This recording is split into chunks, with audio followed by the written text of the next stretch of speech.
हे गोपालक हे कृपाजलनिधे हे सिन्धुकन्यापते हे कंसान्तक हे गजेन्द्रकरुणापारीण हे माधव हे रामानुज हे जगत्त्रयगुरो हे पुण्डरीकाक्ष मां हे गोपी जननाथ पालय परं जानामि न त्वां विना।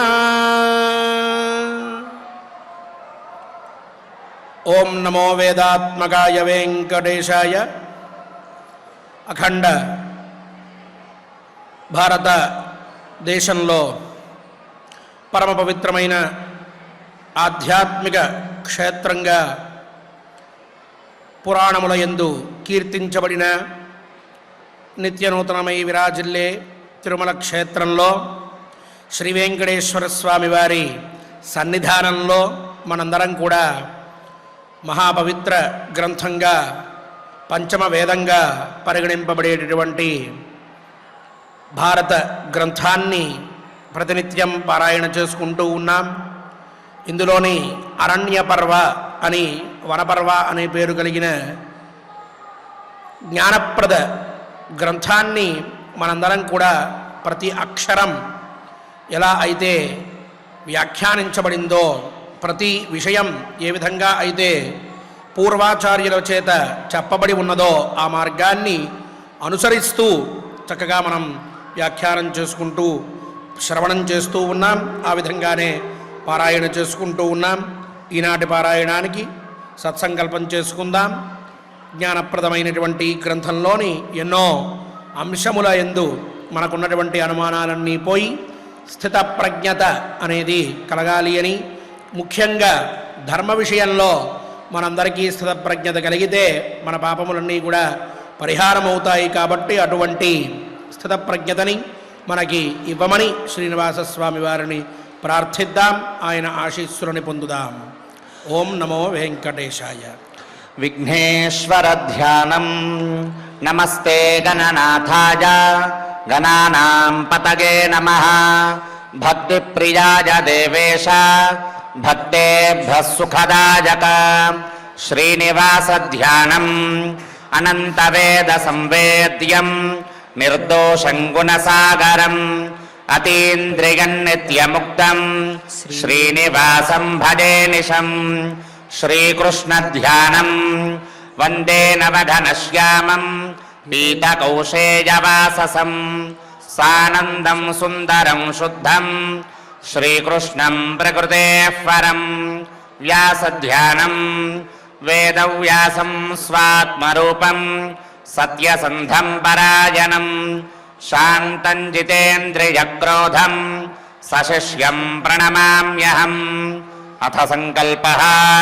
శ్రీమదాదివరాహ క్షేత్రే విరాజమానస్య జగద్రక్షణార్థమవతీర్ణస్య శ్రీమదఖిలాండకోటి బ్రహ్మాండనాయకస్య శ్రీ వెంకటేశ్వర స్వామినః పరిపూర్ణానుగ్రహేణ సర్వేషాం భక్తజనానాం ఆధివ్యాధి నివృత్తి ద్వారా ఆయురారోగ్యైశ్వర్యాభివృద్ధ్యర్థం సర్వారిష్ట నివృత్తి ద్వారా సకల శ్రేయోభివృద్ధ్యర్థం ధర్మార్థకామమోక్షాఖ్య చతుర్విధ పురుషార్థ సిద్ధ్యర్థం సమస్త పాపక్షయార్థం శ్రీ పరమేశ్వర ప్రీత్యర్థం శ్రీమన్మహాభారతే వనపర్వణి యథాశక్తి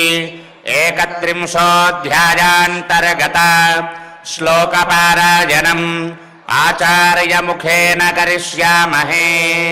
శ్రీకృష్ణ పరబ్రహ్మణే నమః. నారాయణం నమస్కృత్య నరం చైవ నరోత్తమం దేవీం సరస్వతీం వ్యాసం తతో జయముదీరయేత్. యస్య నార్షం ప్రమాణం స్యాత్ శిష్టాచారశ్చ భావినీ న వై తస్య పరో లోకః నాయమస్तीति నిశ్చయః శిష్టైరాచరితం ధర్మం కృష్ణే మాస్మాభిశంకితాః పురాణమృషిభిః ప్రోక్తం సర్వజ్ఞైః సర్వదర్శిభిః.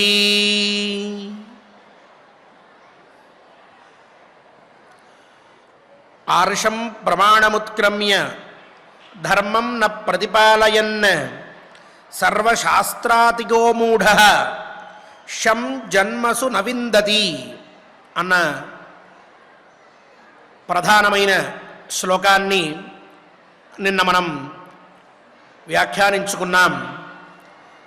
ధర్మపరుడికి అధర్మపరుడికి మధ్యలో ఉండేటటువంటి భేదాన్ని మనం 3 విధములుగా తెలుసుకోవచ్చు అని కూడా అర్థం చేసుకుంటున్నాం.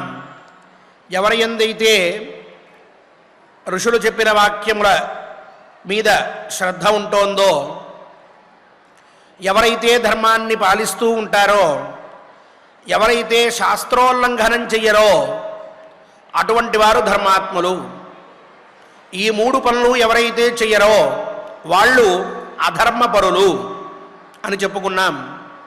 ఇక ధర్మరాజు ద్రౌపదీదేవితో చెప్తూ ఉన్నాడు, యస్య నార్షం ప్రమాణం స్యాత్ శిష్టాచారశ్చ భావిని. ఈ శ్లోకంలో మనందరం ఆచరించేటటువంటి కొన్ని పనుల గురించి చెప్తూ వాటి మీద విశ్వాసం లేనటువంటి వాళ్ళ స్థితి ఎలా ఉంటుందో చెప్తూ ఉన్నాడు. యస్య నార్షం ప్రమాణం అంటే ఋషి వచనం ఎవరికైతే ప్రమాణం కాదో. ఇప్పుడు చూడండి, మనందరం భారత భాగవత రామాయణ గ్రంథములని ప్రతినిత్యము కూడా వింటూ ఉన్నాం. వింటూ ఉన్నప్పుడు ముందుగా మనందరం ధర్మాత్ములం కాబట్టి, మనందరిలోనూ ధర్మం సుప్రతిష్ఠితం అయి ఉన్నది కాబట్టి ఈ విషయముల్ని వినాలి అనేటటువంటి కోరిక కలిగింది. వింటూ ఉన్నప్పుడు కొన్ని కొత్త విషయాలు మనం తెలుసుకుంటూ ఉన్నాం. తెలుసుకుంటూ ఉన్నప్పుడు వాటిని మన శక్తికి తగినట్టుగా మన నిత్య జీవితంలో అలవాటు చేసుకోవడానికి ప్రయత్నం చేస్తూ ఉన్నాం. ఇక్కడ చెప్పినటువంటి ధర్మాలన్నిటినీ మనం వింటూ ఉన్నాం. వాటిని పాటించడానికి తప్పక ప్రయత్నం చేస్తూ ఉన్నాం. ఇంకా ఇంకా వినాలి, కొత్త విషయములు తెలుసుకోవాలి. మన గ్రంథములలో ఏం విషయాలు చెప్పారో అవన్నీ కూడా మనం తెలుసుకుని మనం ఏం ఆచరించగలమో వాటిని ఆచరించాలి అన్నటువంటి భావనతో ఉన్నాం. ఇదంతా మనలో ఉన్నటువంటి ధర్మశ్రద్ధని తెలియజేస్తూ ఉన్నది. మనకి ఉన్నటువంటి భక్తిని తెలియజేస్తూ ఉన్నది. ఈ మహానుభావులైనటువంటి ఋషులు చెప్పినటువంటి ఈ మాటల మీద మనకున్నటువంటి ప్రామాణికతని, గౌరవాన్ని మనం చేసే పని తెలియజేస్తూ ఉన్నది. అంటే మనం ఎక్కడా కూడా ఆర్ష ప్రమాణాన్ని తప్పు అని చెప్పి అనట్లేదు, ఆర్ష ప్రమాణాన్ని మనం తిరస్కరించట్లేదు. కానీ కొంతమంది ఉంటారు, వాళ్ళు మనం ఈ పనులన్నీ చేస్తూ ఉంటే మనల్ని విమర్శిస్తూ ఉంటారు. మనం చేసేటటువంటి కొన్ని పనుల విషయంలో వాళ్ళ అసంతృప్తిని వాళ్ళు వెళ్ళగక్కుతూ ఉంటారు. ఎందుకు ఈ పనులన్నీ చేయడం అంటారు. రామాయణంలో ఉంటే ఏమిటి గొప్ప అంటారు, భారతంలో ఉంటే ఏమిటి గొప్ప అంటారు. అది ఎవరు రాశారో ఎవరికి తెలుస్తుంది అంటారు, మీరే రాసుకున్నారంటారు. ఇలా అని మన మహర్షులు చెప్పినటువంటి కొన్ని విషయాల్ని వాళ్ళు ఒప్పుకోరు, ప్రమాణంగా తీసుకోరు, వాళ్ళు చెయ్యరు. ఎవరన్నా చేస్తూ ఉంటే హేళన చేస్తూ ఉంటారు, వాళ్ళని ఎగతాళి పట్టిస్తూ ఉంటారు. ఎందుకు ఈ పని చేస్తున్నారు అంటే వాళ్ళకి మన ఋషులు మనకి అందించినటువంటి విజ్ఞానం మీద విశ్వాసం లేకపోవడం అని అర్థం. మన పూర్వ ఋషుల మీద గౌరవం, భక్తి అనేటటువంటిది లేదు అని అర్థం. వాళ్ళకి అసలు ఈ పరంపరలో ఉన్నటువంటి గొప్పదనం అర్థం కాలేదు అని అర్థం. అలాగే మనం చేసే పనుల్లో ఉన్నటువంటి వైజ్ఞానికత వాళ్ళకి తెలియలేదు అని అర్థం. ఇంటి ముందు శుభ్రంగా చక్కగా మనం కళ్ళాప జల్లుతూ ఉంటాం, చక్కగా ముగ్గులు పెడుతూ ఉంటాం. దానివల్ల ఇంటి ముందు చాలా శుభ్రంగా ఉంటుంది అని మనకు కనిపించేటటువంటి విషయం. అందులో ఉన్నటువంటి వైజ్ఞానికమైనటువంటి అంశం బయట నుంచి ఏవి కూడా క్రిములు ఇంటి లోపలికి ప్రవేశించవు. గోమయం ఎక్కడైతే ఉంటుందో అక్కడంతా కూడా బ్యాక్టీరియా అనేది దగ్గరికి చేరకుండా యాంటీ బ్యాక్టీరియల్ మెడిసిన్ లాగా ఈ గోమయం పనిచేస్తుంది అని చెప్పి మనం స్పష్టంగా అర్థం చేసుకుంటున్నాం. దానివల్ల మనందరికీ ఆరోగ్యం బాగుంటుంది అన్న విశ్వాసానికి మనం వచ్చాం. ఇది వైజ్ఞానికంగా ఉన్నటువంటి అంశం. ఇలాగే ప్రతి ఒక్క అంశాన్ని మనం తీసుకుంటే పసుపును వాడుకోవడంలో కానీ, లేక ఇంట్లో ముగ్గులు పెట్టడంలో కానీ, ఉదయం సాయంత్రం దీపారాధన చేయడంలో కానీ, సకాలంలో స్నానం చేసే విషయంలో కానీ, అన్నం తింటూ ఉన్నప్పుడు కంచానికి కుడివైపుగా మనం తాగేటటువంటి నీళ్ల గ్లాసు పెట్టుకోవడం విషయంలో కానీ, ఎక్కడి నుంచి తీసుకున్నా చిన్న పిల్లలకి వాళ్ళు ఏడుస్తారని తెలిసినా సరే మొదటి సంవత్సరంలోనో మూడో సంవత్సరంలోనో చెవులు కుట్టించడం కానీ ప్రతి ఒక్కటి వైజ్ఞానికతే. విజ్ఞానం లేకుండా మన మహర్షులు మనకి ఏ విషయాన్ని బోధించలేదు. మూర్ఖంగా మనల్ని చేయమని చెప్పలేదు. మనందరినీ ఛాందసులుగా ఉండమని చెప్పలేదు. ప్రతి ఒక్కదానికి ఒక్కొక్క వైజ్ఞానికమైనటువంటి తత్వాన్ని పెట్టి ఉంచారు. ఈనాటికి కూడా చాలామంది వాటి మీద పరిశోధనలు చేసి అవన్నీ కూడా విజ్ఞాన యుక్తములైనటువంటి పనులే, చాలా గొప్పవి అని చెప్తూ ఉన్నారు. మన దురదృష్టం ఏమిటి అంటే మనం చెప్తే వినరు. ఏ అమెరికా వాడో చెప్తే చాలా బాగుంది అని చెప్పి అప్పుడు ఒప్పుకుంటారు. ఆయన ఐఎస్సి మార్కు వేస్తే కానీ వీళ్ళకి మన శాస్త్రాల మీద భక్తి కలగదు. ఇటువంటి ఈ ఆర్ష ప్రమాణములు అంటే ఋషులు చెప్పినటువంటి సామాన్యమైనటువంటి విషయాలు కానీ, లేక పెద్ద పెద్ద గొప్ప గొప్ప విషయాలు కానీ ఏవైనా వాటిల్లో ఒక వైజ్ఞానికత, ఒక గొప్పతనం, ఒక విశేషం అవన్నీ కూడా ఉంటాయి అనేటటువంటి తాత్పర్యం మనందరికీ ప్రాచీన కాలం నుంచి మన పెద్దలు నేర్పించుకుంటూ రావడం వల్ల, వాళ్ళు ఆచరించడం వల్ల మనకి కలిగింది. మనం సభక్తికంగా ఉంటూ ఉన్నాం. ఈ తత్వం అర్థం చేసుకోలేక ఇటువంటి విషయాల్ని వినకుండా ఎవరైతే ఆర్ష ప్రమాణములని అంటే ఋషులు చెప్పినటువంటి విషయములని తిరస్కరిస్తూ ఉంటారో, అలాగే శిష్టాచారశ్చ భావిని. రెండో మాట చెప్తున్నాడు ధర్మరాజు. శిష్టాచారము ఏదైతే ఉన్నదో దాన్ని ఎవరైతే తిరస్కరిస్తూ ఉంటూ ఉంటారో, ఈ ఆచారం అనేటటువంటి పదానికి శాస్త్రంలో చాలా గొప్ప విశేషం చెప్పారు.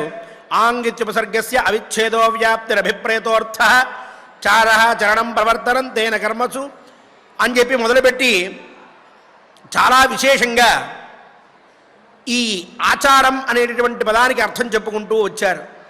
తేన యత్ సర్వేషు దేశేషు సర్వేషు కాలేషు సర్వైస్త్రైవిద్యవృద్ధై శిష్టై లౌకిక ప్రయోజనాభావే ప్యవిచ్ఛిన్నమ విజ్ఞానేనాద్రియమాణం అతఏవ మూలాంతరా సంభవాత్ సమూలభూత వేదానుమానే లింగభూతం కర్మసు ప్రవర్తనం యత్ స ఆచార అని ఆచారం అనే దానికి అర్థం చెప్పుకుంటూ వచ్చారు ఒక భాష్యకర్త.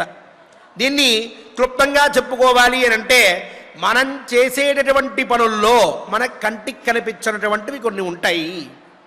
అయినప్పటికీ కూడా వాటికి ఒక విశేషమైనటువంటి ప్రయోజనం ఏదో ఉంటుంది. అది మనం కాలాంతరంలో పొందుతాము.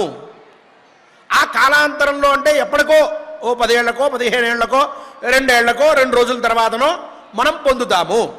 అలా పొందేటటువంటి ఆ ప్రయోజనాన్ని మనం తెలుసుకోలేకపోయినా మన పెద్దవాళ్ళందరూ చేసుకుంటూ వస్తున్నారు అన్నటువంటి ఉద్దేశ్యంతో దాన్ని విడిచిపెట్టగా వాళ్ళు ఏం చేశారో అదే పనిని మనం కూడా యథాశక్తిగా వాళ్ళు ఎప్పుడు ఏ స్థలంలో ఏ విధంగా ఏ పద్ధతితో చేశారో అదే విధంగా మనం కూడా అదే స్థలంలో అదే పద్ధతితో అదే విధానంలో అదే కాలంలో ఆచరించుకుంటూ వెళ్ళడం అనేటువంటిది ఏదైతే ఉన్నదో అది ఆచారం అవుతూ ఉన్నది అని చెప్పారు.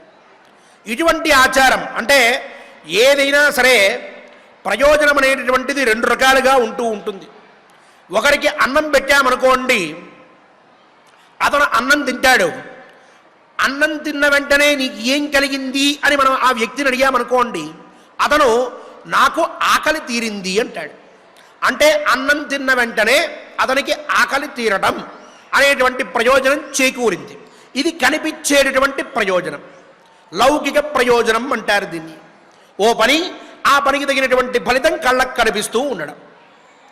అతనికి ఆకలి తీరింది కాబట్టి ఆ భోజనం చేయడం అనేటటువంటి పని వల్ల ఆకలి తీరడం అనేటటువంటి ప్రయోజనం కనిపించింది కాబట్టి అలా కనిపించేటటువంటి ప్రయోజనం అంతా లౌకిక ప్రయోజనం అవుతూ ఉన్నది.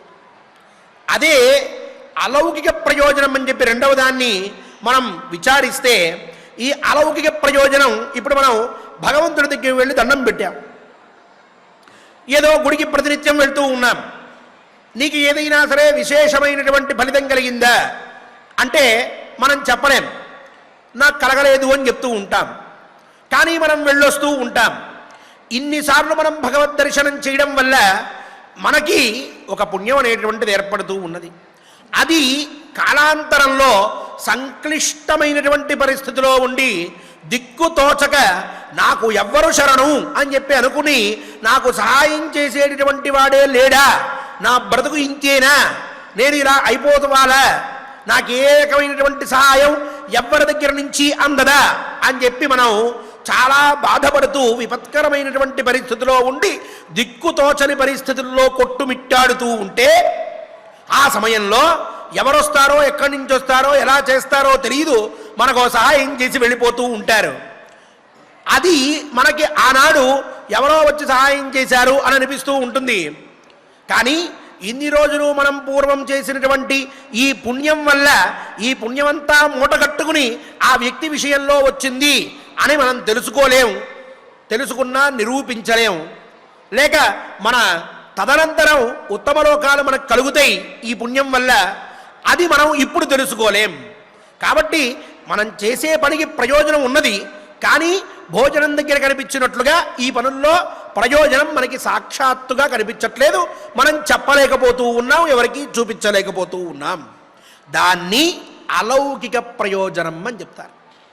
ఈ విధంగా లౌకిక ప్రయోజనం, అలౌకిక ప్రయోజనం అని చెప్పి ఏ పనికైనా సరే ఉంటే లౌకిక ప్రయోజనం ఉంటుంది, లేక అలౌకిక ప్రయోజనం ఉంటుంది. మన పెద్దవాళ్ళందరూ కూడా కొన్ని పనుల్ని మనకి అలవాటు చేసి పెట్టేశారు మన జీవితంలో. వాటి వల్ల మనకి కొన్నిటికి లౌకిక ప్రయోజనం, ఇందాక చెప్పుకున్నట్టు ఇంటి ముందు శుభ్రం చేసుకుని కళ్ళాపు చల్లుకోవడమో, దీపారాధన చేయడమో, ఇంకోటో ఇవన్నీ కూడా మనకి లౌకిక ప్రయోజనాలే కనిపిస్తూ ఉంటాయి. వాటి ఫలితాన్ని మనం తెలుసుకోగలం. కొన్నిటికి మన పెద్దవాళ్ళు మనకి చెప్పినటువంటి వాటికి ప్రయోజనాలు మనం ఇక్కడ అందరికీ చూపించలేం, ఎవరికి అర్థమైనట్టుగా చెప్పలేం, మనం కూడా పూర్తిగా వాటిని అనుభవించలేం. ఇప్పుడు అటువంటివి అలౌకిక ప్రయోజనాలుగా ఉన్నటువంటివి కొన్ని ఉన్నా వాటి మీద విశ్వాసంతో, భక్తితోటి, నమ్మకంతో, ఒక గౌరవంతో మనం ఆచరించుకుంటూ వస్తూ ఉన్నాం.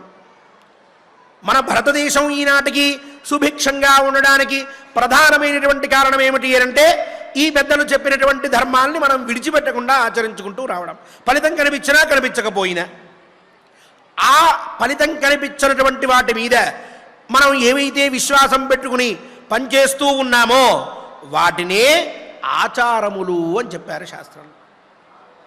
ఇటువంటి ఆచారాన్ని ఎవరైతే తిరస్కరిస్తారో, ఎవరికైతే ఆ ఆచారముల మీద విశ్వాసం లేదో, ఎవరైతే వాటిని పట్టించుకోరో, ఎవరైతే ఆ ఆచారాన్ని ప్రమాణంగా తీసుకోరో అటువంటి వాడికి, అంటే మొత్తం ఇద్దరు వచ్చారు ఇప్పుడు. ఒకడేమో ఆర్ష ప్రమాణములు నాకు లెక్కలేదు అని చెప్పి అనుకునేటటువంటి వాడు, రెండవది శిష్టాచారములు అంటే పెద్దలు మహానుభావులైనటువంటి వారు ఆచరించినటువంటి వాటిని ప్రమాణంగా తీసుకోక, మా తాత అలా చేశాడు, ఆయనకి ఏదో జ్ఞానం లేదు, మా నాన్న ఇట్లా చేశాడు, ఆయనకి తెలియదు, నేను చాలా గొప్పవాడిని కాబట్టి ఇవన్నీ అనవసరం, మోడర్న్గా ఉండాలి, అందరూ నవ్వుతారు చుట్టుపక్కల గేటెడ్ కమ్యూనిటీలో ఇట్లాంటి పనులు చేస్తే అని చెప్పి అనుకుని ఎవరైతే ఇటువంటి వాటిని విడిచిపెట్టేస్తూ వెళ్ళిపోతారో అటువంటి వారు వీళ్ళిద్దరూ కూడా చివరికి నవైతస్య పరోలోక నాయమస్తీతి నిశ్చయ అంటున్నాడు ఆయన.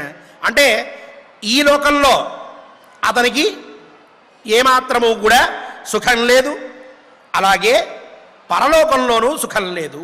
ఈ లోకము ఆయనకి ఏ విధంగానూ ఉపయోగపడదు, పరలోకంలో కూడా అతను ఏ విధమైనటువంటి సుఖాన్ని పొందలేడు, ఎటువంటి స్థితి అతనికి ఉండదు అని చెప్పి ఈ విధంగా ఈ రెండు అంటే చూడండి, ఆర్ష ప్రమాణములు వినడం వల్ల ఇక్కడ చాలా చమత్కారంగా చెప్పాడు ధర్మరాజు.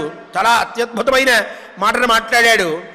ఆర్ష ప్రమాణములు అంటే ఋషులు చెప్పినటువంటి వాక్యముల మీద ప్రామాణికత లేక, ఋషులు చెప్పినటువంటి విషయాల మీద నమ్మకం లేక, ఋషులు చెప్పినటువంటి విషయాలన్నీ కూడా ఎప్పటివో పాతవి, అవన్నీ కూడా మూర్ఖత్వంతో, మూఢత్వంతో, అజ్ఞానంతో, చాదస్తంతో చేసేవి తప్ప వాటి వెనకాల ఏ విధమైనటువంటి వైజ్ఞానిక తత్వం కానీ, సైన్స్ కానీ, లేక విశిష్టమైనటువంటి అర్థం కానీ లేదు అని చెప్పి అనుకుని వాళ్ళు చెప్పినటువంటి మంచి మాటలు, ధర్మాన్ని ఆచరించు, అధర్మాన్ని ఆశ్రయించకు, ఇంకొకరికి చెడు చెయ్యకు, నీ గురించి నువ్వు ఎక్కువ చెప్పుకోకు, అందరినీ గౌరవించి సమానంగా చూసుకుంటూ నీ విధంగానే, నీలో ఏ విధంగా అయితే ఒక సుఖము దుఃఖము అనేవి ఉన్నాయో అలాగే సమస్త ప్రాణి కోటి యందు కూడా ఇటువంటి భావాలే ఉంటాయి. కాబట్టి నిన్ను నువ్వు ఎట్లా చూసుకుంటున్నావో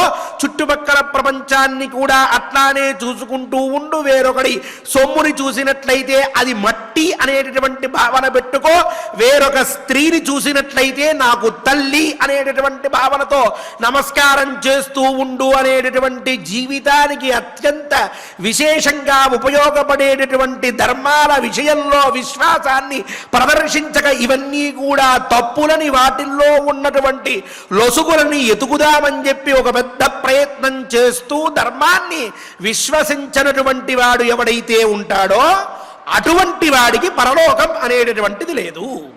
ఇది ఒక విశేషమైన అర్థం.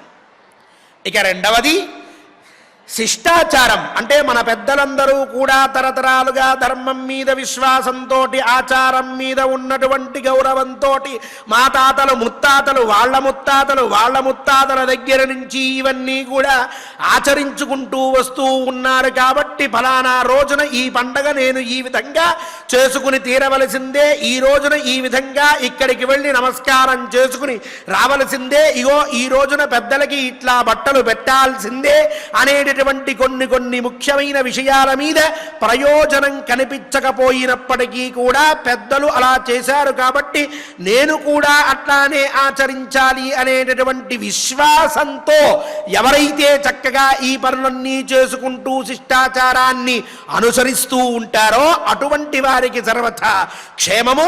ఇటువంటి వాటి మీద ఎవరికైతే విశ్వాసం లేక అలా చేయడం తప్పు అని చెప్పి అనుకుని అటువంటి వాటిని సమూలంగా విడిచిపెట్టేసి ఈ లోకంలో నాకు వీటి వల్ల ఏ విధమైన ప్రయోజనము లేదు, పైగా డబ్బు ఖర్చు, అనవసరంగా సమయం వృధా అని చెప్పి అనుకుంటూ అటువంటి వాటన్నిటినీ వదిలిపెట్టి మోడర్న్గా ఉంటాను, ఆధునిక యుగంలో ఉంటాను, పెద్ద పెద్ద పనులు చేసుకుంటూ ఉంటే వాడిని నేను ఇవన్నీ చేస్తే జనం నవ్వుతారనేటటువంటి భావనలు ఇవన్నీ పెట్టుకుని ఎవరెవరో చెప్పినటువంటి కొన్ని ఆధునిక యుగానికి సరిపోయేటటువంటి మాటలు కొన్ని పెట్టుకుని మనం చాలా గొప్పగా బ్రతకాలి, ఇలా పాతవాళ్ళు చేసినవి మనం చేయకూడదు అని చెప్పి అనుకుంటూ భక్తికి సంబంధించిన, ధర్మానికి సంబంధించిన, మన ఆర్ష ప్రమాణాలకి సంబంధించిన, సనాతన ధర్మానికి సంబంధించినటువంటి విషయాల మీద విశ్వాసం లేక వాటిని విడిచిపెట్టి అవి ఆచరించేటటువంటి వాళ్ళను కూడా తిడుతూ ఎవరైతే జీవనం కొనసాగిస్తూ ఉంటారో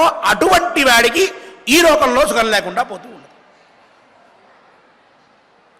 మొత్తానికి ఇటు ఆచారాన్ని విమర్శించేటువంటి వాడికి ఇక్కడ దిక్కు లేదు, అటు ఆర్ష ప్రమాణాలని విమర్శించేటటువంటి వాడికి పైలోకంలో సుఖం లేదు. ఇంకో రకంగా కూడా ఈ అర్థం చెప్పుకోవచ్చు. ఈ రెండిటి మీద ఎవరికైతే విశ్వాసం లేదో వాడికి ఇహపరలోకాల్లో సుఖం అనేటటువంటిది లేకుండా పోతుంది. అందువల్ల ఈ రెండింటినీ కూడా విశ్వాసంగా మనం పెట్టుకొని వాటి మీద విశ్వాసంతో ఉంటే దానివల్ల ఎప్పటికైనా సరే మంచి జరుగుతుంది. నేను చేసేటటువంటి పనులున్నాయి. ఇప్పుడు ద్రౌపది నేనేం చేస్తున్నాను, ఒకటి ఋషులు చెప్పినటువంటి పనులు చేస్తూ ఉన్నాను, యజ్ఞాలు, యాగాలు, ధర్మాలు ఇలాంటివన్నీ. రెండవది ఏం చేస్తున్నాను, శిష్టాచారాన్ని పరిపాలిస్తూ ఉన్నాను. ఏంటి ఆ శిష్టాచారం అంటే, ఓ ప్రతిజ్ఞ చేస్తే ఆ ప్రతిజ్ఞకి మళ్ళీ వెనక్కి వెళ్ళకూడదు. దాన్ని ఏదైతే మనం నేను చేస్తాను అని చెప్పి అన్నామో దాని నుంచి వెనక్కి వెళ్తే మరణంతో సమానం. అది చేసి తీరాల్సిందే. ఎంత పని, ఎంత కష్టం వచ్చినా మనం దాన్ని ఆచరించాల్సిందే. ఒకరికి మాట ఇచ్చాను, నేను ఉన్నానయ్యా నీకెందుకని, ప్రాణం పోయినా ఆ మాట నిలబెట్టుకోవాల్సిందే. ఒకరికి చెప్పాం నేను ఫలానా రోజున ఇగో ఈ పని చేస్తాను అని, ఏం జరిగినా ఆ పని చేసి తీరాల్సిందే. ఒకరికి ప్రమాణం చేశాం ఇక పైన నేను నీతో ఇలా ఉంటాను అని చెప్పి, అంతే అయిపోయింది. జీవితాంతం వాళ్ళకి మనం కట్టుబడిపోయి ఉండాల్సిందే. మనం మనసులో అనుకున్నాను రేపటి నుంచి నేను ఈ తప్పు చెయ్యను అని చెప్పి అనుకున్నాం, చచ్చినా మళ్ళీ ఆ తప్పు జోలికి వెళ్ళకూడదు. అవన్నీ కూడా మనలో ఒక వ్యక్తిత్వాన్ని పెంచేటటువంటి విషయాలు. నేను ఇవన్నీ కూడా పెద్దలైనటువంటి మహానుభావుల దగ్గర చూసి నేర్చుకున్నాను. మా భీష్మ పితామహులు ఉన్నారు, ఆయన మహానుభావుడు ఓ ప్రతిజ్ఞ చేశాడు ఇక పైన నేను పెళ్లి చేసుకోను అని, ముట్టుకున్నాడా మళ్ళీ? మహానుభావుడు అలాగే ఉన్నాడు. వ్యాసుల వారు ఉన్నారు, నేను మొత్తం ఈ యొక్క భరత వంశాన్ని రక్షిస్తాను అన్నారు, రక్షిస్తూనే ఉన్నారు. ఇంకొకరు ఉన్నారు మహానుభావుడు, నేను ఈ పని చేస్తాను అన్నాడు, అలాగే చేస్తూ ఉన్నాడు. పెద్దలందరూ ఇలాగే నడుస్తూ వచ్చారు. నేను వాళ్ళందరినీ చూసి ఓ శిష్టాచారం, ఓహో ఇలా పెద్దలు ఒక ప్రతిజ్ఞ చేస్తే దానికి కట్టుబడి ఉంటారు, ఏ కష్టం వచ్చినా సరే దానికి కట్టుబడి ఉండాలి అన్నటువంటి విషయాన్ని నేను గమనించి పెద్దలందరూ అలా చేస్తున్నారని నేను చేస్తూ వస్తూ ఉన్నా. ఇప్పుడు 12 సంవత్సరముల పాటు అరణ్యవాసం చేస్తా, 1 సంవత్సరం అజ్ఞానవాసం అని ప్రతిజ్ఞ చేశా సభ మధ్యలో.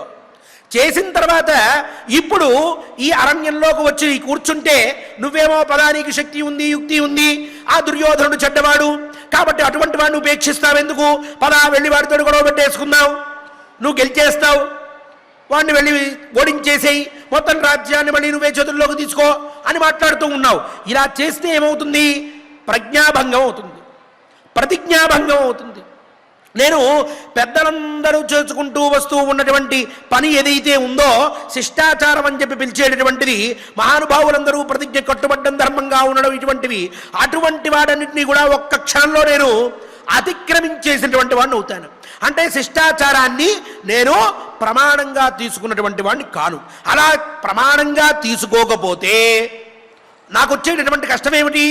ఈ లోకంలో సుఖం ఉండదు, పరలోకంలోనూ సుఖం లేదు.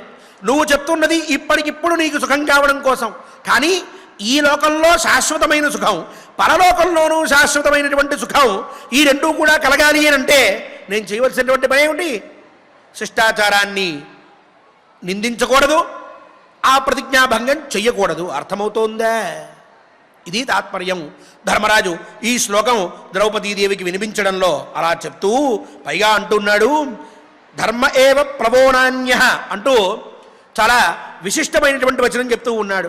శిష్టై ఆచరితం ధర్మం కృష్ణేమాస్మాభిశంకిత పురాణ ఋషిభి ప్రోక్తం సర్వజ్ఞై సర్వదర్శిభి. ద్రౌపది, నువ్వు ఈ ధర్మాన్ని శంకిస్తూ ఉన్నావు. ఈ ధర్మం ఎటువంటి వారి చేత చెప్పబడినటువంటిది?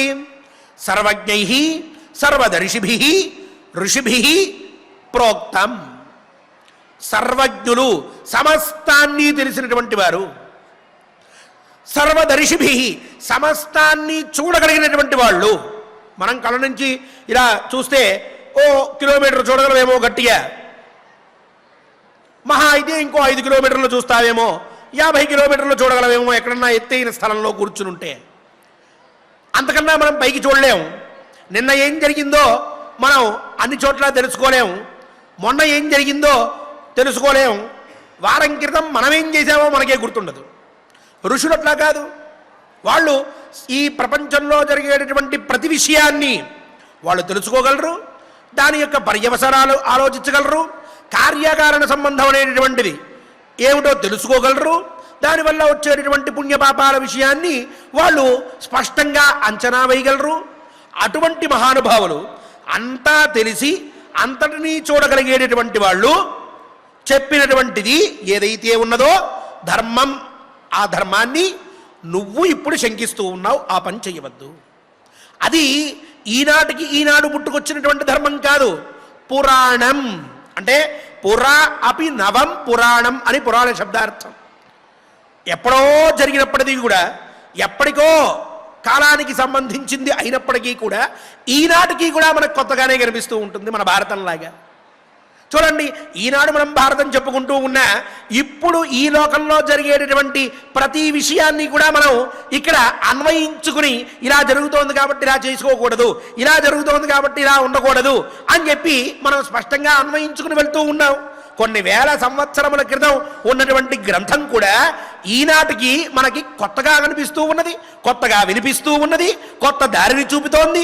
మన యొక్క పరిస్థితిని, మన దేశకాల పరిస్థితులన్నింటినీ కూడా సరిగ్గా ఇది మన కళ్ళకు కట్టినట్టు చూపించగలుగుతూ ఉన్నది. ఏమిటి దీంట్లో ఉన్న విశేషం అంటే ఇది ఎప్పటిదో అయినప్పటికీ కూడా కొత్తగానే ఉంటుంది. ఇలా ఉండేటటువంటి గ్రంథం సనాతన ధర్మంలో మాత్రమే ఉన్నది, సృష్టిలో ఇంకెక్కడా లేదు. ఎంత పవిత్రమైన గ్రంథమని ఎవరు చెప్పినా సనాతన ధర్మంలో ఉన్నటువంటి గ్రంథం కంటే పవిత్రమైనటువంటిది అవ్వదు. ఎందుకు అంటే ఇది ఎప్పటిదో అయినప్పటికీ కూడా ఇప్పుడు కొత్తగా కనిపిస్తూ ఉంటుంది, కొత్త విషయాన్ని తెలియజేస్తూ ఉంటుంది. నువ్వు ఇగో ఇలా మార్చుకోవాలి అని చెప్పి ఈనాడు ఇగో ఈ నా పరిస్థితిని చూసి ఈ పుస్తకం రాశారా అని అనిపిస్తూ ఉంటుంది. కానీ ఇది ఎప్పుడో ఎవరి మధ్యో జరిగినటువంటి సంఘటన. కొంతమంది కలిసి కొన్ని పనులు చేస్తే ఆ పనులన్నీ కలిసి ఓ భారతంగా వచ్చింది. ఇది ఒకరు ఊహించి రాసింది కాదు, నిజంగా జరిగినటువంటి విషయం అయినప్పటికీ ఈరోజు మనకి ఒక మార్గాన్ని చూపిస్తోంది. అటువంటిది ఈ గ్రంథం. ఇలాంటిదే ఏదైతే ఉన్నదో దాన్ని పురాణం అంటారు. ధర్మం కూడా అటువంటిదే అంటున్నాడు ధర్మరాజు. ఈ ఋషులు చెప్పినటువంటి ధర్మం పురాణం, చాలా ప్రాచీనమైనటువంటిది, ఈరోజు వచ్చింది కాదు అది. నువ్వేమంటున్నావు? ఆ ధర్మాన్ని దానికి ఫలితం కనిపించట్లేదు అంటున్నావు. కనిపించకపోవచ్చు, కానీ అది ఈనాటిది కాదు, ఉంటుంది దానికి ఫలితం. తెలుసుకోలేకపోవడం మన యొక్క అవివేకం. అది ఉంది, అది గొప్పది అని చెప్పి మహానుభావులు ఋషులు చెప్పారు. అందువల్ల అది ప్రాచీనమైనది అయినప్పటికీ కూడా ఈనాటికి కూడా ఎంతో విశేషంగా, ఎంతో గొప్పగా, నిత్య నూతనంగా ఉంటూ ఉన్నది. కాబట్టి అటువంటి ధర్మం విషయంలో హే కృష్ణే మా అభిశంకిత, అనుమానం పెట్టుకోవద్దు, సందేహం పడవద్దు ద్రౌపది. ఇంకొక గొప్ప విశేషం చెప్తాను. ధర్మ ఏవ ప్రబోనాన్య స్వర్గం ద్రౌపది గచ్చతాం సైవనౌ సాగరస్యేవ వణిజ పారమిచ్చత. ద్రౌపది, ఒక వర్తకుడు ఉన్నాడనుకో, అతను ఒక దేశం నుంచి ఇంకో దేశానికి తన యొక్క వస్తువుల్ని అమ్ముకోవడం కోసం ప్రయాణం చెయ్యాలి అనంటే, అప్పుడు అతనికి ఓ సముద్రం దాటాలి అనంటే ఒక నౌక ఎలా అయితే ఉపయోగపడుతూ ఉన్నదో, తను అక్కడికి వెళ్ళి ఇక్కడంతా సంపాదించుకుంటాడు, తను కావలసినటువంటిదంతా కూడా తయారు చేసుకుంటాడు. ఈ తయారు చేసుకున్నటువంటి దాన్ని మొత్తాన్ని తీసుకుని ఆ పడవలో, నౌకలో ఎక్కించుకుని అవతల ఒడ్డుకు వెళ్ళి అక్కడ వీటన్నిటినీ అమ్ముకుంటాడు. అమ్ముకోవడం వల్ల విశేషమైనటువంటి ధనాన్ని పొందుతాడు. పొంది తను ఆనందపడతాడు. ఈ ఆనందమంతా ఇతనికి ఎలా దక్కింది అంటే, ఇతను ఏ నౌకలో అయితే ప్రయాణం చేశాడో ఆ నౌక వల్ల ఈ యొక్క ఆనందం దక్కింది. ఆ నౌకే లేకపోతే తన ఊరి నుంచి అతను వేరే ఊరికి వెళ్ళలేడు, అక్కడికి వెళ్ళి ఇవన్నీ అమ్మలేడు. ఈ మధ్యలో ఉన్నటువంటి నౌక ఇతన్ని అక్కడ దాకా తీసుకువెళ్ళి అతను అక్కడ తను తయారు చేసినటువంటి వాటిని అమ్ముకుని డబ్బు సంపాదించి సంతోషపడడానికి కారణమైంది. ఇదే విధంగా ఈ భూలోకంలో ఉన్నటువంటి వారికి పైలోకంలో, స్వర్గంలో సుఖాలు కావాలి అనుకునేటువంటి వారికి, స్వర్గానికి మేము వెళ్ళాలి అనుకునేటటువంటి వారికి ధర్మం నౌక వంటిది. ఆ ధర్మాన్ని వీడికి ఆచరిస్తే, ధర్మంగా వీడు జీవిస్తే, ఆ ధర్మాన్ని పట్టుకుని వాడు ఈ లోకం నుంచి సాక్షాత్తుగా స్వర్గానికి వెళ్ళగలడు. ఇక్కడ సంపాదించుకున్నటువంటి పుణ్యాన్నంతటినీ అక్కడ అనుభవించగలడు. ఎలా అయితే ఈ వర్తకుడు ఇక్కడ సంపాదించిన దాన్ని అక్కడికి తీసుకెళ్ళి ఇచ్చి అక్కడ సుఖాన్ని పొందాడో డబ్బు ద్వారా, ఇతను కూడా మనుష్యుడు ఇక్కడ ధర్మంగా ఉంటే, ధర్మాన్ని ఆచరిస్తే ఆ ధర్మం అతన్ని ఇక్కడ నుంచి పైలోకం దాకా తీసుకెళ్తుంది, ఉత్తమ లోకం కలుగుతుంది. ఆ ఉత్తమ లోకంలో సుఖాన్ని పొందగలుగుతూ ఉన్నాడు. కాబట్టి ధర్మానికి అంత గొప్ప విశేషం ఉన్నది అని చెప్పి, అఫలో యది ధర్మ స్యాత్ చరితో ధర్మచారిభి అప్రతిష్ఠేతమస్యేతతే జగజ్జేతద నిందితే. ద్రౌపది, ఒకవేళ అఫలో యది ధర్మ స్యాత్, ఇప్పుడు ఆయన ఒక తర్కాన్ని ఇక్కడ చూపిస్తూ ఉన్నాడు. ధర్మం ఒకవేళ అఫలమైతే, అంటే ధర్మాన్ని ఆచరించడం వల్ల ఏ ప్రయోజనము కలగకపోయినట్లయితే, అప్పుడు ఈ ధర్మచారిభి చరిత. ఈ ధర్మం కూడా ఎటువంటిది? ధర్మచారులు ఎవరైతే పూర్వకాలంలో ఉన్నటువంటి మహానుభావులందరూ కూడా ధర్మపరాయణులు ఏ ధర్మాన్నైతే ఆశ్రయించి అనుసరించారో ఆచరించారో అటువంటి ధర్మం ఒకవేళ నిష్ఫలమైందైతే, ఏ ప్రయోజనాన్ని కూడా ఇవ్వనటువంటిది అయినట్లయితే, అప్రతిష్ఠే తమసి ఏతత్ జగన్మధ్యేత్ అనిందితే. ద్రౌపది, ఈ ప్రపంచమంతా కూడా అంధకారంలో మునిగిపోయి ఉండేది కదా. ఆ ధర్మమే లేకపోతే, ఒక ధర్మం అనేటటువంటి హద్దు లేనప్పుడు స్వేచ్ఛగా ఇష్టారాజ్యంగా ఎవరికి వాళ్ళు ప్రవర్తిస్తూ ఉంటారు. ఇప్పుడు మన దేశంలో మనకంటూ ఒక శిక్షా స్మృతి లేదనుకోండి, ఈ తప్పు చేస్తే ఈ శిక్ష అనేటటువంటిది లేదనుకోండి, ఒక న్యాయం లేదనుకోండి, అప్పుడు ఎలా ఉంటారు మనుష్యులు? ఎక్కడ ఏది దొరికితే దాన్ని తీసేసుకునేటట్టుగా, ఏ పని కావాలంటే ఆ పని చేసేట్టుగా, ఎవరిని పడితే వారిని హింసించేట్టుగా తయారైపోయి ఉండేవాళ్ళు. ఈ శిక్షాస్మృతి ఉండడం వల్ల నేను ఈ తప్పు చేసినట్లయితే నాకు ఈ శిక్ష పడుతుంది అన్న భయం ఉండడం వల్ల అందరూ కూడా ధర్మాన్ని అనుసరించి ధర్మ మార్గంలో నడవాలి అనుకుంటూ వెళ్తూ ఉన్నారు. లేకపోతే ఈ దేశమే నానా విధాలుగా ఇబ్బంది పడుతూ ఉండేది. అదేలా అయితే మనకో శిక్షాస్మృతి ఉండడం వల్ల మనల్ని రక్షిస్తూ ఉన్నదో, మనందరం సుఖంగా ఉండగలుగుతూ ఉన్నామో, అదే విధంగా ఆనాటి కాలంలో ధర్మశాస్త్రం అనేటటువంటిది ఆ విధంగా కొన్ని నియమాలను ఏర్పరిచింది. దాని గురించి చెప్తున్నాడు ధర్మరాజు. ఇప్పుడు మనకి ఒక శాస్త్రం ఉన్నది, మహానుభావులు ఋషులు చెప్పినటువంటి కొన్ని ధర్మాలు ఉన్నాయి. ఆ ధర్మాల్ని ఆచరించకుండా, ఆ ధర్మాల్ని అనుసరించకుండా ఇష్టం వచ్చినట్టు మనం ఉన్నట్లయితే, సరే ఇప్పుడు నన్ను నువ్వు ప్రతిజ్ఞ వదిలిపెట్టేమంటున్నావు, సరే నేను ప్రతిజ్ఞ వదిలిపెట్టేస్తా అంటే ఏం చేయాలి? నేను ఇప్పటికిప్పుడు ధర్మాన్ని అతిక్రమించాలి. అతిక్రమిస్తాననుకో. ఇదే విధంగా ఇప్పుడు నేను అతిక్రమించాల్సి వచ్చినట్లుగా పూర్వకాలంలో కూడా అందరూ అతిక్రమించి ఉన్నట్లయితే ఈ ప్రపంచం ఇట్లా ఉండేదా ద్రౌపది? అసలు మనం ఇలా ఉండేవాళ్ళమా? ఈ రాజ్యం, ఈ రాచరికం, ఈ ప్రజలు, వాళ్ళ యొక్క ధర్మము, వాళ్ళు మన మీద పెట్టుకున్నటువంటి నమ్మకం, మనకిచ్చేటటువంటి గౌరవం, ఇవన్నీ దక్కేవా? ఇవన్నీ ఉండేవా? ఈ ప్రపంచమే, ఈ జగత్తే ఎప్పుడో అంధకారంలో మునిగిపోయేది కదా. మన పూర్వులందరూ కూడా ధర్మం ధర్మం ధర్మం అని చెప్పి ధర్మాన్ని ఆశ్రయించి ఉండడం వల్ల, ధర్మాన్ని ఆచరించి ఉండడం వల్ల ఈనాటికి కూడా మనం ఇంత సుఖంగా ఉన్నాం. ఇప్పుడు నేను ప్రతిజ్ఞ చేసి ఆ ప్రతిజ్ఞ బట్టి ఇక్కడికి వచ్చి ఉన్నాను. ఈ ధర్మాన్ని నేను పాటించకపోతే, పూర్వం వాళ్ళందరూ చేసినటువంటి పుణ్యం వల్ల, వాళ్ళు చేసిన త్యాగం వల్ల ఈరోజు నేను పడుతూ ఉన్నటువంటి ఈ యొక్క ధర్మం వల్ల కలిగేటటువంటి సుఖాన్ని వదిలిపెట్టి కొత్త మార్గంలో ప్రవేశించి అధర్మంగా పనిచేస్తే ఆ పైన కూడా ఏమవుతుంది? ధర్మరాజంతటి వాడే ప్రతిజ్ఞ చేసి ఓ 10 రోజులు అరణ్యంలో కూర్చుని విసుగొచ్చి ఏం చేయాలో తోచగా ప్రతిజ్ఞా భంగం చేసి అరణ్యాన్ని వదిలిపెట్టి ద్రౌపది ఏదో మాట్లాడింది కదా అని చెప్పి వచ్చేసి దుర్యోధనుడితో యుద్ధం చేసేసి గెలిచి వెళ్ళి బలవంతంగా ఆ కుర్చీని తీసేసుకున్నాడయ్యా. ధర్మరాజే చేస్తే ఇక మనం చేయడానికే ఉంది, తప్పేం లేదు. ప్రతిజ్ఞా భంగం చేయవచ్చు, మనం ధర్మాన్ని తప్పవచ్చు, ఏదైనా చేయవచ్చు అని చెప్పి తర్వాత తరాల వాళ్ళు కూడా అట్లానే ప్రవర్తిస్తే అధర్మం ప్రబలిపోదా? ఇప్పటిదాకా పెద్దలందరూ చేసుకుంటూ వచ్చినటువంటి ఒక మంచి పనిని నేను చెడగొట్టిన వాడినవునా? ఇందుక నాకు ఇంత గొప్ప స్థితి కలిగించింది, లోకంలో నాకు ఉన్నటువంటి ఖ్యాతి దీనికి ఉపయోగపడ్డానికి ఆ చిట్ట చివరికి. అందువల్ల అది నేను చెయ్యను. ధర్మానికి ఫలం ఉన్నది. ధర్మానికి ఫలం లేకపోతే ఈ ప్రపంచం ఎప్పుడో భ్రష్టు పట్టిపోయి ఉండేది, అంధకారంలో మునిగిపోయి ఉండేది, నాశనమైపోయేది. ఈనాటికైనా ఇంకా మనం ఇట్లా ఉన్నాము అనంటే, సుఖంగా ఉన్నాము అనంటే ద్రౌపది అది ధర్మం యొక్క ఫలితమే.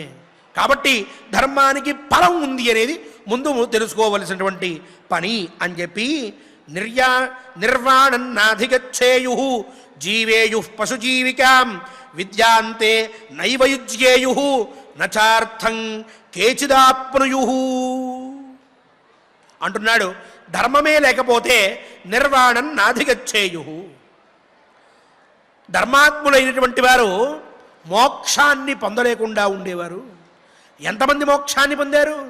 ఎంతమంది మహాత్ములున్నారు? ఎంతమంది యోగులు, ఎంతమంది ధ్యానం చేస్తూ ఆ పరమాత్మలో ఐక్యమైపోయినటువంటి వారు ఉన్నారు? వీళ్ళందరూ ఎట్లా అంత గొప్పతనాన్ని పొందారు? ధర్మం వల్లే. ధర్మమే లేకపోతే వాళ్ళు ఆ పనులు చేసేవాళ్ళు కాదు, వాళ్ళకి ఆ బుద్ధి పుట్టేది కాదు. ఒకవేళ వాళ్ళకి ఆ బుద్ధి పుట్టినా వేరొకడు వాళ్ళని చేయనిచ్చేవాడు కాదు. ధర్మం ఉండడం వల్లే ఇంతమంది ఇంత గొప్పతనాన్ని పొందారు. నిర్వాణం నాధిగచ్చేయు జీవేయు పశుజీవికాం. పశువు ఎట్లా జీవిస్తుంది? ఉదయాన్నే లేస్తుంది, ఆకలేసినప్పుడు తింటుంది, నిద్ర వచ్చినప్పుడు పడుకుంటుంది. ఎవరైనా సరే దగ్గరికి వస్తే వాడిని పొడుస్తుంది, చంపుతుంది, కాటేస్తుంది, కరుస్తుంది. రాత్రి అయితే మళ్ళీ పడుకుంటుంది. దానికి ఆహారం, నిద్ర, అలాగే భయం, మైథునం, ఈ నాలుగే దాని ధర్మాలు. అవే పనులు చేస్తూ ఉంటుంది, జీవితాన్ని వెళ్ళగక్కిస్తూ ఉంటుంది. అలా అలా కొన్ని రోజులు బ్రతుకుతుంది, చచ్చిపోతుంది. దానికంటూ ప్రత్యేకంగా చరిత్రలో పేజీ ఉండదు, దానికంటూ ఒక గొప్పతనం ఉండదు, ఓ విశిష్టత ఉండదు. ఇష్టం వచ్చినట్టు బ్రతుకుతుంది, పరిగెడితే పరిగెడుతుంది, తిరిగితే తిరుగుతుంది, పడుకుంటే పడుకుంటుంది. ఇక్కడ అక్కడ అనేటువంటి ధర్మం లేదు. ఏ పని చేసినా అంతా బహిరంగంగా చేస్తూ ఉంటుంది. దానికేమీ ఒక సిగ్గు ఇత్యాది అభిమానం అట్లాంటివి ఉండవు. ఇష్టం వచ్చినట్టు ప్రవర్తిస్తుంది. ధర్మం అనేదే లేకపోతే మనుష్యులు కూడా ఇలాగే ఉండేవాళ్ళు. ఓ ధర్మం ఉండడం వల్ల మనుష్యులకి ఆ ధర్మం అనేటటువంటిది నరనరాన పాకిపోయి ఉండడం వల్ల వాళ్ళకి కొన్ని విషయాల్లో ఇది నలుగురికి తెలియకూడదు, ఈ పని బహిరంగంగా చేయకూడదు, ఈ మాట ఇక్కడ మాట్లాడకూడదు, ఈ విధంగా మనం ఉండకూడదు అనేటటువంటివన్నీ తెలిసినాయి. తెలిసి వాళ్ళు కొంచెం ఉన్నతంగా బ్రతకడం మొదలుపెట్టారు. దానికి భక్తి, ఇంకోటి ఇంకోటి అని చెప్పి కొన్ని ఫ్లేవర్స్ కూడా ఉన్నాయి. అవన్నీ వచ్చి యాడైనాయి. దానివల్ల వాళ్ళ జీవితం అనేది ఓ పరిపూర్ణమైనటువంటి రూపానికి వచ్చింది, ఆనందమైనటువంటి జీవితంగా తయారైంది. అప్పుడు పశువుకి మనిషికి భేదం ప్రస్ఫుటమైంది. ఎందువల్ల? ధర్మం ఉండడం వల్ల. ఇప్పుడు చూడండి, కొన్ని ప్రాంతాల్లో తల్లి చెల్లి ఇటువంటి భేదాలు కూడా ఉండవు. కొన్ని నియమాలు ఉండవు, కొన్ని నియంత్రణలు ఉండవు, ఒక సంస్కారం అనేటువంటిది ఉండదు, ఓ గౌరవం ఉండదు, ఓ భక్తి ఉండదు, ఓ ప్రేమ ఉండదు. ఏమిటది? ఆ ధర్మం లేకపోవడం వల్ల ఇవేవి వాళ్ళకి అలవాటు లేదు. అవన్నీ చేసేటటువంటి వాళ్ళు ప్రాచీనులు అనేటువంటి భావన, అజ్ఞానులు అనేటువంటి భావన, మూర్ఖులు అనేటువంటి భావన వాళ్ళకుంటుంది. వాళ్ళ జీవితంలో వాళ్ళకి ఏమీ నియంత్రణ లేదు, ఏ విధమైనటువంటి ఒక కట్టుబాటు అనేటటువంటిది లేదు, ఓ ఆచారం లేదు, ఓ వ్యవహారం లేదు. స్వేచ్ఛ, ఇష్టం వచ్చినట్టు బ్రతకచ్చు. ఏమిటది? ధర్మం లేకపోవడం వల్ల వచ్చినటువంటి మహాభయంకరమైన పరిస్థితి అది. పశు సమానమైనటువంటి జీవనం అది. వాళ్ళకి సహజంగా అనిపించిన మనం వింటూ ఉంటే భయం వేస్తుంది, వెగడబుడుతూ ఉంటుంది. ఎందుకు? ఇది మనకి చిన్నప్పటి నుంచి ధర్మం అలవాటు అవ్వడం వల్ల. ధర్మరాజు అంటున్నాడు, ఆ ధర్మం ఉండడం వల్లే పశువుగా మనం జీవించట్లే. ధర్మమే అనేది లేకపోతే అందరం పశువుగా బ్రతుకుతూ ఉండేవాళ్ళం. అందరికీ పశు సమానమైన ధర్మం, ఆహార, నిద్ర, భయ, మైథున, ఈ నాలుగిట్లోనూ దాంతో సమానంగా ఉండేవాళ్ళం. ఆ 4 విషయాలే మనకు తెలిసేవి, ఇంకేవీ తెలిసేవి కాదు. పైగా విద్యాంతే నైవయుజ్యేయు. మూడవది విద్య అనేటటువంటిది. విద్య అనే శబ్దానికి జ్ఞానం అని తీసుకుందాం. జ్ఞానాన్ని వాళ్ళు పొందేవాళ్ళు కాదు. ధర్మమే లేకపోతే ఇది మంచి, ఇది చెడు అనే వివేకం ఉండేది కాదు, ఆ జ్ఞానం ఉండేది కాదు, పరమాత్మ గొప్పదనం తెలిసేది కాదు, లేక తల్లిదండ్రుల గొప్పదనం తెలిసేది కాదు, భార్య యొక్క గొప్పదనం తెలిసేది కాదు, భర్తకి భర్త యొక్క గొప్పతనం తెలిసేది కాదు భార్యకి. అప్పుడు స్వేచ్ఛ, ఇష్టం వచ్చిన రీతిన జీవిస్తూ ఉండడం, అజ్ఞానంలో బ్రతుకుతూ ఉండడం.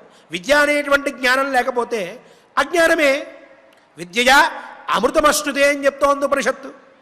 అమృతత్వం అనేది ఉండేది కాదు, మృతత్వమే. ఆ పైన నచార్థం కేచిదాప్నుయు, అలాగే ఎవరూ కూడా ప్రయోజనాన్ని పొందేవాళ్ళు కాదు. మనందరం ఓ మంచి పని చేస్తూ ఉండడం వల్ల ఆ మంచి పనికి తగినటువంటి ఫలితాన్ని పొందుతూ ఉన్నాం, దానివల్ల ఆనందంగా జీవితాన్ని కొనసాగిస్తూ ఉన్నాం. కానీ ఇదంతా ఎందుకు చేస్తున్నాం మనం? ఓ ధర్మం ఉంది అని చెప్పి, ఆ ధర్మం చెప్పింది అని.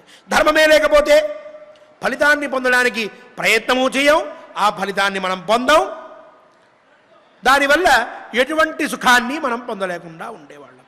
కావున ధర్మం లేకపోతే ఇన్ని కష్టములు కలిగేవి ద్రౌపది. ధర్మం అఫలమైందైతే ఎవరూ చేసేవాళ్ళు కాదు. అంటే ఇవన్నీ ఇప్పుడు మనం చేస్తున్నాము అంటే ధర్మం ఉన్నది అని అర్థము. ధర్మం ఉన్నది అంటే దానికి ఫలితం ఉన్నదనే అర్థము. ఫలితం లేకపోతే ఎవరూ చెయ్యరు. కాబట్టి ధర్మానికి ఫలితం లేదు అన్నటువంటి శంక నీలో ఉండకూడదు అని చెప్పి ధర్మరాజు ద్రౌపదీదేవికి తెలియజేశాడు. ఇంతవరకు ప్రౌఢమైనటువంటి అంశాలన్నింటినీ చెప్పి ఆ పైన ఇక సాక్షాత్తు ద్రౌపదీ విషయంలోనే ఆవిడ పరిస్థితినే ఆవిడికి తెలియజేయబోతున్నాడు అని చెప్పి చెప్పుకున్నాయి పూర్వం. అది రేపటి ప్రవచనంలో మనందరం కూడా శ్రద్ధగా విందాం. ఈనాటి శ్లోకాల్ని పారాయణ చేసుకుని ధర్మం అనేది ఒక్కటి ఉండడం వల్ల ఎన్ని ఫలితాలు మనం అనుభవిస్తూ ఉన్నామో, ధర్మం అనేది లేకపోతే ఎంత దారుణమైనటువంటి పరిస్థితులు సంభవిస్తాయో ఈ రెండింటి విషయాన్ని మనం శ్రద్ధగా ఈనాడు విన్నాం. కాబట్టి ధర్మం ఎల్లప్పటికీ కూడా స్థిరంగా ఉండాలి, ధర్మ అభివృద్ధి జరగాలి. ఆ విధంగా ధర్మ పోషకుడు మనందరినీ అనుగ్రహించి మన ద్వారా ధర్మాన్ని చేయించాలి అని చెప్పి శ్రీనివాస పరమాత్మని ప్రార్థిద్దాం. ధర్మస్య విజయోస్తు, అధర్మస్య నాశోస్తు. ఓం నమో వెంకటేశాయ. ఓం నమో వెంకటేశాయ. చక్కగా ఆచార్యుల వారి ద్వారా ధర్మం గురించి అనేక విషయములను మనము నిత్యము కూడా తెలుసుకుంటూ ఉన్నాం. సహజంగా ఈ ధర్మము మనం ఏ విధంగా అన్వర్తింపచేసుకోవాలి అనంటే ప్రతి దాంట్లోనూ కూడా మనం ఇది కావాలి ఇది కావాలి అని మనం కోరుకుంటూ ఉంటాం. ఉదాహరణకు చూడండి, ఈరోజు మహాభారతంలో కూడా మనం దీనికి ఆరంభంలోనే సంకల్పం చేసుకున్నాం. ఏమని అనంటే ధర్మ అర్థ కామ మోక్ష చతుర్విధ ఫల పురుషార్థ సిద్ధ్యర్థం. నేను ఫలానా పారాయణం చేస్తున్నాను. అది మీరు ఏ పూజ చేసినప్పటికీ కూడా మనం ఇదే సంకల్పం అనేటటువంటిది చెప్పుకుంటాం. దానికి మొట్టమొదటి సోపానం ఏమిటి అనంటే ధర్మము. ఈ ధర్మం ఏమిటయ్యా అనంటే ఆర్ష వాక్యములు, అంటే ఋషుల వాక్యములు ఏవైతే ఉన్నాయో, వారు చెప్పేటటువంటి మాటలు ఏవైతే ఉన్నాయో, వారు చెప్పేటటువంటి ఉపదేశామృతములు ఏవైతే ఉన్నాయో వాటిని మనం ఆచరించడమే. వారు చెప్పేవి ఏవైతే ఉన్నాయో అవన్నీ కూడా ధర్మములే. ఉదాహరణకి మనం ఇతపూర్వం చాలా ధర్మాలను మనం చెప్పుకున్నాం. అందులో ఒక ధర్మం కూడా, ఇప్పుడు ఒక సంస్థలో మనం కార్యం చేస్తూ ఉన్నాము. అలా చేస్తూ ఉంటే అది పెద్ద పనైనా చిన్న పనైనా ఆ సంస్థని ఉద్దేశించి మనం చేస్తున్నాం కాబట్టి లోబడి ఖచ్చితంగా ఆ కర్మను మనం అనుష్ఠించాల్సినటువంటిదే. అదే ధర్మం అనుకుందాం. ఈ ధర్మము ద్వారా అర్థాన్ని సంపాదించాలి, అంటే డబ్బును సంపాదించాలి. ఎటువంటి పరులకు హింస చేయకుండా న్యాయంగా ఎటువంటి ఇబ్బంది లేకుండా అర్థాన్ని అంటే డబ్బును సంపాదించాలి. ఈ ధర్మము ద్వారా అర్థాన్ని సంపాదించడము, ఈ ధర్మ అర్థములకు వ్యతిరేకం కాకుండా కోరికను కోరుకోవటం. ఉదాహరణకి మనం ఏదైనా ఒక కోరిక కోరుకోవాలి, అది ఎప్పుడూ కూడా అధర్మంగా ఉండకూడదు, పక్కవారికి ఇబ్బంది పెట్టేట్టుగా మనకు ఉండకూడదు. అదేవిధంగా అర్థము దానికి మిళితమై ఉండాలి. అంటే ఉదాహరణకి మనం ఏదైనా ఒక కోరిక కోరుకుంటే మనం దానిని తీసుకునే స్థితిలో మనం ఉండాలి. మన స్థాయిని మించి ఆ కోరిక మనకు ఉండకూడదు. ఈ మూడు ఎప్పుడైతే సిద్ధిస్తాయో ఖచ్చితంగా మీకు మోక్షం అనేటటువంటిది కలుగుతుంది అని మహర్షుల యొక్క అభిప్రాయం. మోక్షం అంటే ప్రస్తుత కాలంలో సుఖం అనుకుందాం. మరి ఈ నాలుగు కూడా మనం చేయకపోతే మనకు సుఖం ఎక్కడుంటుంది? ధర్మ అర్థ కామములను మనము అన్వర్తింపచేసుకోకపోతే మనకు సుఖం ఎక్కడుంటుంది? అదే మహర్షులు ఇక్కడ చెప్తున్నారు, అస్మిన్ లోకే పరలోకే చ సుఖం నాస్తి. వాడికి సుఖం ఉండదు. ఎలా వస్తుంది అంటే ధర్మాన్ని ఆచరించడం ద్వారానే వస్తుంది. ధర్మం అంటేనే న్యాయంగా బ్రతకడం, ఒకరిని హింసించకుండా బ్రతకడం. అధర్మం అంటేనే ఒకరిని నిత్యము కూడా హింసిస్తూ బ్రతకడం. ఇలా ఒక పరిధి పెట్టుకున్నాం కాబట్టి ఆ పరిధి లోపలే మనము నిత్యము కూడా ధర్మాచరణ చేయడం వలన ఖచ్చితమైనటువంటి సుఖం కలుగుతుంది అని ఆచార్యుల వారి ద్వారా మనం తెలుసుకున్నాం.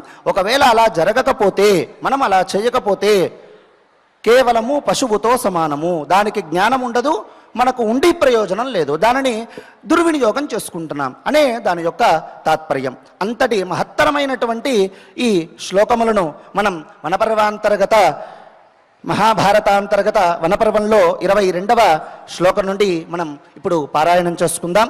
నిత్యము కూడా ధర్మ అభిలాషతో మనం జీవిస్తూ బ్రతుకుదాం. ఓం నమో వెంకటేశాయ.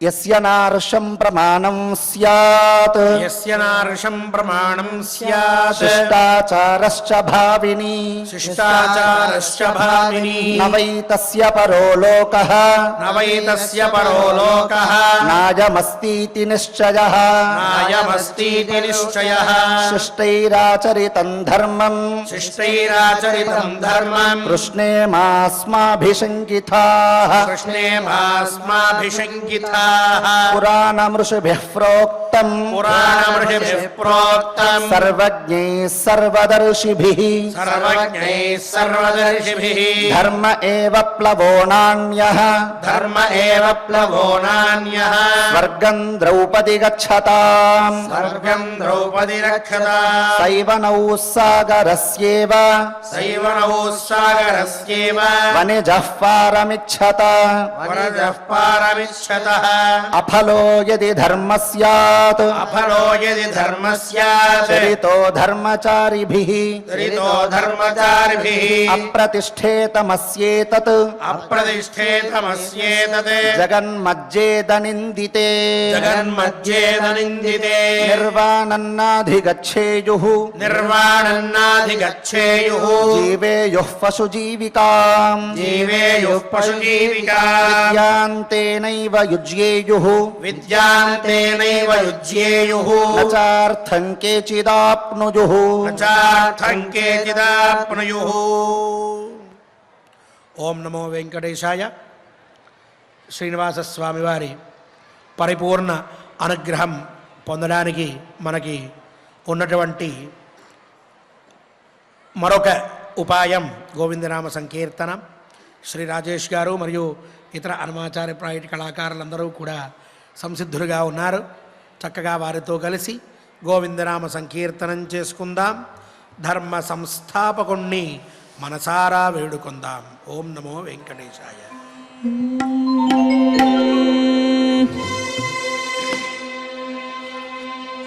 వెంకటాద్రి సమం స్థానం బ్రహ్మాండే నాస్తి కించన, వెంకటేశ సమో దేవో న భూతో న భవిష్యతి, వెంకటేశ సమో దేవో న భూతో న భవిష్యతి.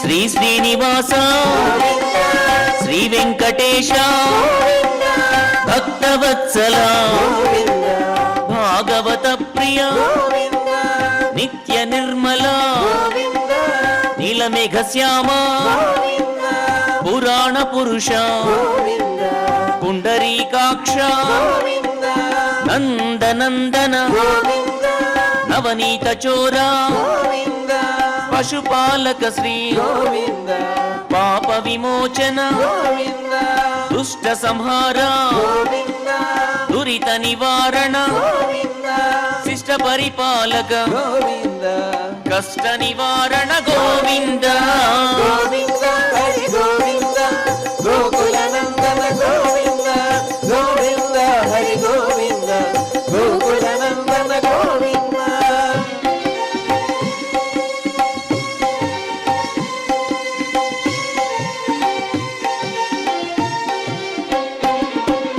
వజ్రమకుటధర వరాహమూర్తి గోపీ జనలోల గోవర్ధనోద్ధార దశరథనందన దశముఖమర్ధన పక్షివాహన పాండవ ప్రియ మత్స్యకూర్మ మధుసూదన హరి వరాహ నరసింహ వామన భృగురామ బలరామానుజ బౌద్ధ కల్కిధర వేణుగాన ప్రియ వెంకటరమణ గోవింద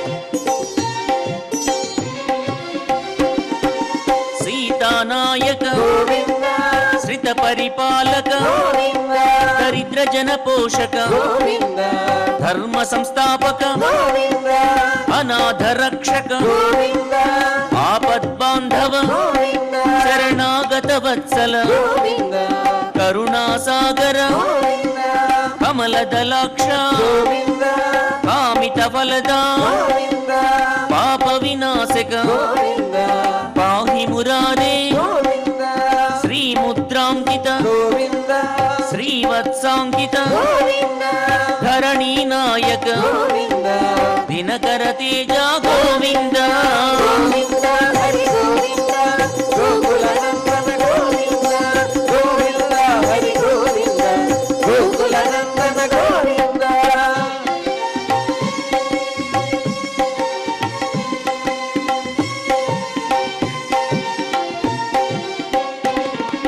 పద్మావతి ప్రియ ప్రసన్నమూర్తి అభయహస్త అక్షయ వరద శంఖ చక్రధర శాంగ గదాధర విరజాతిరస్త విరోధిమర్దన సాలగ్రామధర సహస్రనామ లక్ష్మీ వల్లభ లక్ష్మణాగ్రజ కస్తూరి తిలక కాంచనాంబరధర గరుడ వాహన గజరాజ రక్షక గోవింద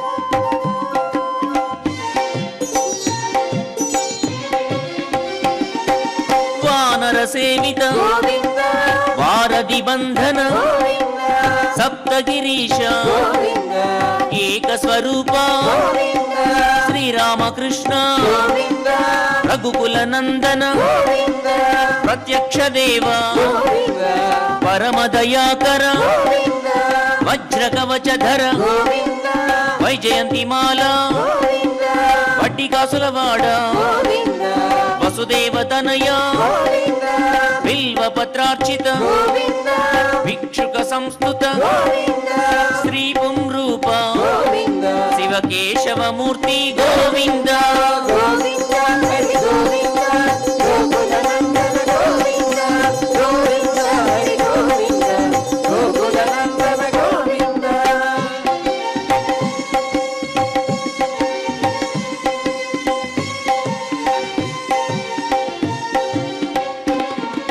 బ్రహ్మాండ రూప భక్త రక్షక నిత్య కళ్యాణ నీరజనాభ హతి రామ ప్రియ హరి సర్వోత్తమ జనార్దన మూర్తి జగత్సాక్షి రూప అభిషేక ప్రియ ఆపన్నివారణ రత్న కిరీట రామానుజనుత స్వయం ప్రకాశ ఆశ్రిత పక్ష నిత్య శుభప్రద నిఖిల లోకేశ గోవింద గోవింద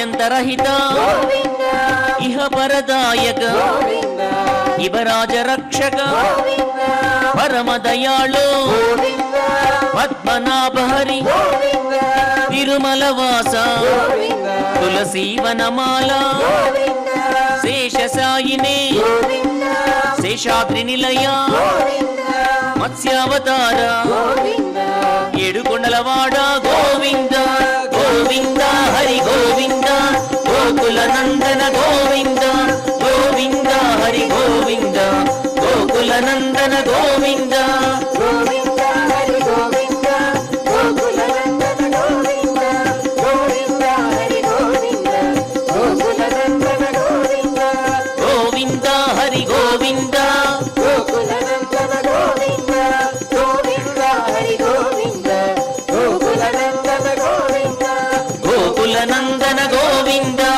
గోకుల నందన గోవింద ఏడుకొండలవాడ వెంకటరమణ గోవింద గోవింద ఆపద ముక్కలవాడ నాదరక్షక గోవింద గోవింద గోవింద గోవింద గోవింద గోవింద గోకుల నందన గోవింద గోకుల నందన గోవింద. కన్స్ట్రక్షన్ రంగాలలో దశాబ్దపు అనుభవంతో కస్టమర్ల మరియు శ్రేయోభిలాషుల మన్ననలను నమ్మకాన్ని గెలుపొందిన సంస్థ విఆర్ఆర్ కన్స్ట్రక్షన్స్. నాణ్యతకు నమ్మకానికి మారుపేరు VRR constructions. Independent houses, apartments, villas అన్ని రకాల హంగులతో అలరించే అద్భుతమైన వెంచర్స్ తో పాటు అందరికీ అందుబాటు ధరలో సొంత ఇంటి కలను సాకారం చేసే నమ్మకమైన సంస్థ VRR constructions. Please visit VRR constructions, Varatex Plaza near Radhika Theatre, ECL X Road, Hyderabad. Call to 9100885551 9100885559.